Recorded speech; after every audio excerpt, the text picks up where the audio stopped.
കോഴിക്കോട് പാലക്കാട് ദേശീയപാതയിലെ അങ്ങാടിപ്പുറത്തെ ഗതാഗതക്കുരുക്ക് പഠിക്കാൻ നാറ്റ് പാക് വിദഗ്ധ സംഘം സർവേ തുടങ്ങി.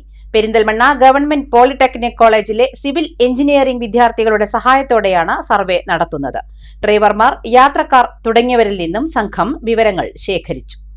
കോഴിക്കോട് പാലക്കാട് ദേശീയപാതയിലെ അങ്ങാടിപ്പുറത്തെ ഗതാഗതക്കുരുക്ക് പഠിക്കാൻ നാറ്റ് പാക് സർവേ നടത്തണമെന്ന ആവശ്യം തിരുവനന്തപുരത്ത് പൊതുമരാമത്ത് വകുപ്പ് മന്ത്രി PK ബഷീറിന്റെ നേതൃത്വത്തിൽ ചേർന്ന യോഗത്തിൽ മഞ്ഞളാംകുഴി അലി MLA മുന്നോട്ട് വച്ചിരുന്നു. ഇതിന്റെ അടിസ്ഥാനത്തിലാണ് national transportation planning and research സെന്ററിലെ വിദഗ്ധ സംഘം അങ്ങാടിപ്പുറത്ത് സർവേ നടത്തുന്നത്.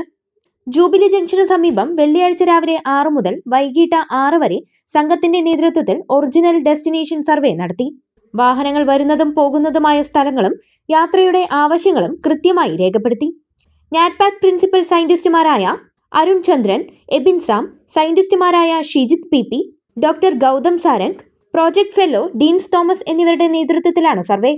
പെരിന്തൽമണ്ണ പോലീസിന്റെയും പെരിന്തൽമണ്ണ ഗവൺമെന്റ് പോളിടെക്നിക് കോളേജിലെ അവസാന വർഷ സിവിൽ എഞ്ചിനീയറിംഗ് വിദ്യാർത്ഥികളുടെയും സഹകരണത്തോടെയാണ് സർവേ നടപടികൾ പുരോഗമിക്കുന്നത്.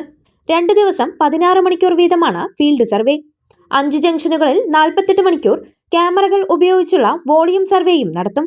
ദേശീയപാതയിലെ അങ്ങാടിപ്പുറത്തെയും പെരിന്തൽമണ്ണയിലെയും വിവിധ ഭാഗങ്ങളിൽ ദേശീയ ഗതാഗത ആസൂത്രണ ഗവേഷണ കേന്ദ്രത്തിലെ ഈ വിദഗ്ധ സംഘം പരിശോധന നടത്തും. സർവേ പഠന റിപ്പോർട്ട് നാറ്റ് പാക് സംഘം മഞ്ഞളാംകുഴി അലി MLAക്ക് കൈമാറും. അങ്ങാടിപ്പുറത്തെയും പെരിന്തൽമണ്ണയിലെയും ഗതാഗതക്കുരുക്ക് പരിഹരിക്കാൻ നിർദ്ദേശിച്ച ബൈപ്പാസ് റോഡ് നിർമ്മാണ പദ്ധതികൾ സംസ്ഥാന സർക്കാരിന്റെ പരിഗണനയിലാണ്. സമൃദ്ധിയുടെയും ഐശ്വര്യത്തിന്റെയും പൊന്നോണം വരവായി. ഓണാഘോഷങ്ങളെ വരവേൽക്കാൻ സ്കൈ ഗോൾഡും ഒരുങ്ങി. ഏവർക്കും സ്കൈ ഗോൾഡിന്റെ ഹൃദയം നിറഞ്ഞ പൊന്നോണാശംസകൾ.